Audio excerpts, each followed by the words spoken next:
So as we continue on to accessibility features, I want to just remind us, remember that technology is best used in skills that have already been taught to some degree. So again, we want to use technology for that enrichment, review, and practice. I also wanted to remind you the difference between blended learning versus the flipped classroom. The flipped classroom was the initial start where students would watch videos at home and gather instruction and then come into school the next day and apply that knowledge and work with the teacher. The difference between the flipped classroom and blended learning is a little bit more research-based. It took the problems and the strengths from the flipped classroom and put them together, saying you have to have both. You have to have the research-based best practices, what's going on in the classroom, the teaching going on in the classroom, and it's great to have some instruction going on outside of the classroom at home, something they can see, watch, or do that instructs them so that they can get into the nitty-gritty with the teacher at school. So again, the blended classroom is kind of what we're looking at now. The flipped classroom is the beginning initial start of what turned into a better practice, the blended classroom. So I'm going to show you the ease of access or accessibility features. Where you find these on any Windows or PC program really is in the control panel. So you're just going to go to your basic control panel. If you can't find your control panel, you can use the search button and type in control panel. Usually your control panel will be under your desktop at either the bottom right or bottom left of a computer. Once you get to your control panel, this is pretty much what you'll see. What you're going to look for is the Ease of Access Center. So once you click on Ease of Access, again, you'll have to click it twice, Ease of Access Center. Always scan this section. When you get here, I have this always reading aloud what our options are. The first option we have is the Start Magnifier. When you click on the Start Magnifier, what that does is it'll allow everything you see to be magnified. So we can go, for anyone who has vision impairments, this is a great way for them to see everything larger. Start Narrator. You can also make the magnifier according to the levels you're needing. Start on screen key. So when you click the Start Magnifier, this is what will come up. You get to choose how big or how small you would like the screen to be magnified. You can choose exactly how you want to view it, in the lens or docked, or how much.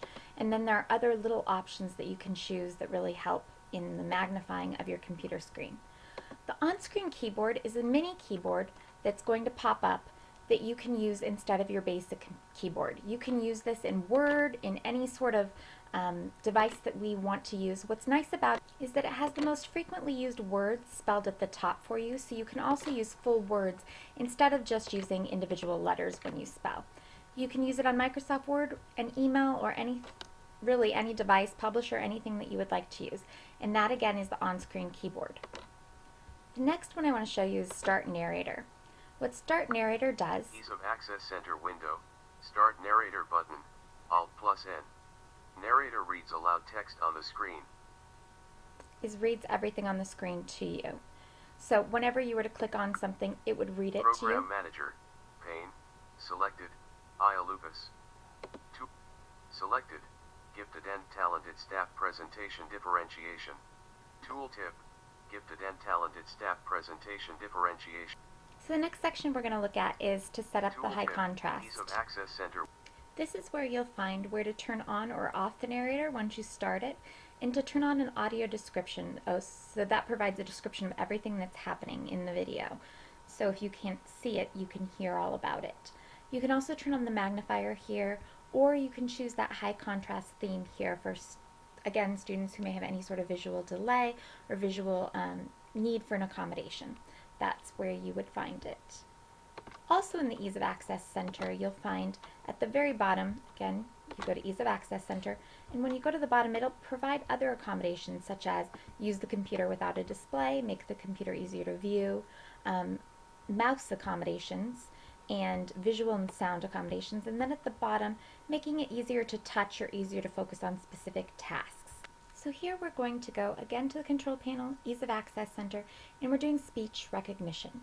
When we start speech recognition, remember you're looking at your microphone. The better your microphone, the better, actually the more able it is to read exactly what you're saying and type it as you're saying it. Some microphones are better than others, and some make it jarbled or will get the wrong word. The more you use it, the more the device will be able to understand your dialect, your tone, and your voice. So again, you can choose to set all of these up. You start with the setting up your speech recognition. You go through and decide which kind you would like. You set up the placement of the microphone, and it records whether you're talking and how you're talking, and it will kind of let you know. You're going to read that sentence. Peter dictates to his computer. He prefers it to typing, and particularly prefers it to pen and paper. And it says, really, the computer didn't hear very well. So I could put in a microphone, and that would improve the hearing. Then I can improve speech recognition by either making a document review or not. And again, we can cancel this. So that's where you would set up your speech recognition devices. Remember, all of these features come free with Windows, and they're available in the control panel. Again, you're looking at the Ease of Access Center. Now let's look at the accessibility features in iPads. This is an iOS 7, but there are also accessibility features in almost all versions 4, 5, and 6. Settings.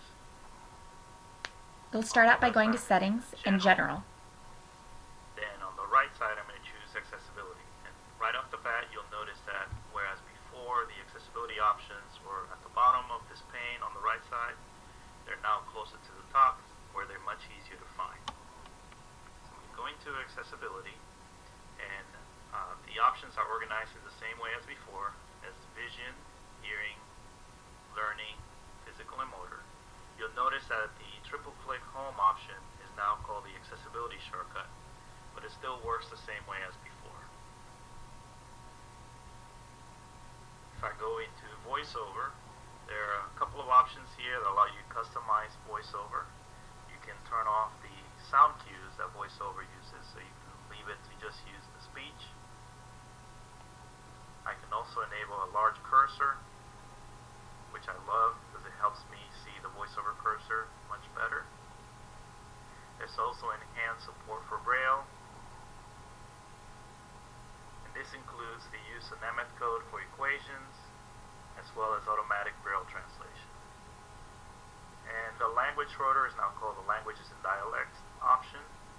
In here, you can enable different dialects and languages, and for these, you can download an enhanced quality voice, as well as adjust the speaking rate independently for each of them. You have a lot of these same language options available for speak selection, and in the rotor, there's a new option called handwriting that allows you to enter text just by drawing it on the screen, which will make it much easier to enter text with VoiceOver. And then you can customize the appearance of iOS by enabling large type, making the text bold, and even reducing the motion effect. For those with a hearing loss, the support for closed captioning has been improved so that you now have one place where you enable or disable captions in the accessibility settings, but also you can customize the appearance of the captions and even create your own styles for how they are displayed. So great new addition. Guided access has been enhanced so that now you can use the accessibility shortcut, or what used to be called triple click home, even while guided access is running. That way you can use other accessibility features such as VoiceOver in conjunction with guided access. In addition to that, you can not only disable the home button, but also the volume buttons and the wake and sleep button. And then finally, there's a new feature called switch control, which should be a great benefit to anyone who has a motor or cognitive impairment and relies on external adaptive technologies. The nice thing about switch control is that you can also use your head motion, or you can just tap on the screen and use that as a switch. So let's take a quick look at how that works.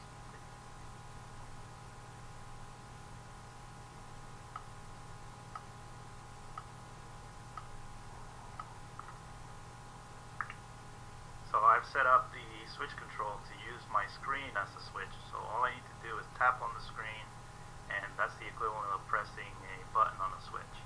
So this is highly customizable. You can adjust a lot of the timings. You can even use your head to perform certain actions. Like right now I have my headset so that when I move to the left or I move my head to the left, it's the equivalent of pressing the home button. And then you can adjust the appearance of that cursor that travels across the screen. So this is a new feature in iOS that I'm really excited about because I think it's going to bring a lot of the accessibility support that those of us who are blind or visually impaired have enjoyed.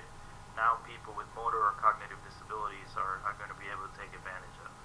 So that's just a quick overview of some of the enhanced or new accessibility features in iOS 7. I'm going to discuss these in more details in the other videos in this series, so I hope you'll join me for those. Luis Perez has a whole collection of videos that you can go on and watch if you have iPads and want to learn more about some of the features. There are also a few YouTube videos on other accessibility features in Windows. If you Google under YouTube, some of those will pop up as well. To close this week's learning, the Department of Rehabilitation and Assistive Technology has created a video that I thought might be helpful for you as you decide which forms of assistive technology you'd like to discuss on your project. Remember, your projects need to be uploaded both to TaskStream and to Moodle in order to be graded correctly and to ensure that they're on both. If you don't have a TaskStream account or you don't use TaskStream for your masters, then don't worry about it. This is just for those students who need it to be a part of TaskStream. So this video is just a really quick clip. It just provides some assistive technology pieces. I'm not going to take you through all of them, but I want you to just kind of see as you're thinking about different things that you might have for your assistive technology project. Technology is anything or any tool that can make life easier and increase independence for people with disabilities. It includes a wide range of tools, from simple magnifiers to complex computers. Assistive technology can make a variety of solutions. Many of the tools are simple and low cost, yet they provide lots of support to students who have a hard time learning. An array of tools from reading rulers, highlighting tape, to books on tape can improve a student's ability to read well and understand what they read. There are also many tools that make note-taking a cinch. Allie likes to use her portable keyboard note-taker, but her classmates prefer the digital recorder and the note-taking pen. When text is read aloud to struggling students, reading problems no longer stand in the way of learning. It is a story full of adventure, passion, and mystery. A whole new world can open up with the use of assistive technology. Simple tools can pave the way to academic and personal success and let students discover their hidden potential. Assistive technology is also a wonderful way for adults who have intellectual challenges to become more independent. Everyone loves to cook and enjoy a snack. With the right tools, such as color-coded measuring cups and spoons, and picture directions, even adults who can't read can prepare a snack. Of course, all the food needed to prepare the snack must be purchased at the store. Using products like these, this adult can create a budget and a shopping list before going to the market. With the big project due this week, there will be no reflection on reading. All you need to do is skim through these and see which method you might want to use to do your presentation. You don't have to use one of these methods. You can use any method you'd like, but be sure that you post it to TaskStream and to this site. Up here on the videos, remember there's video 1, 2 of 3, and this one is 3 of 3, but also the spelling bad video for this week. There's 2 options for questions. If you are needing to up a grade, you may answer both options this week.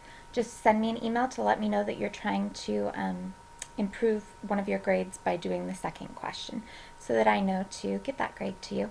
That option will be available next week as well. Just send me an email. And I hope you guys have a great week. If you have any questions on the TaskStream assessment, just let me know.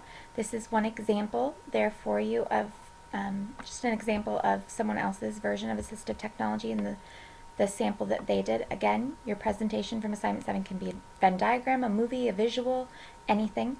The student allowed me to show you her chart. She read and explained the chart using Photo Story. The disability was developmental delay, the characteristics, definition of assistive technology, and then she provided some different assistive technologies. She did have different pictures, but some of them were copyrighted, so I had to put in different pictures that were not copyrighted. That's it for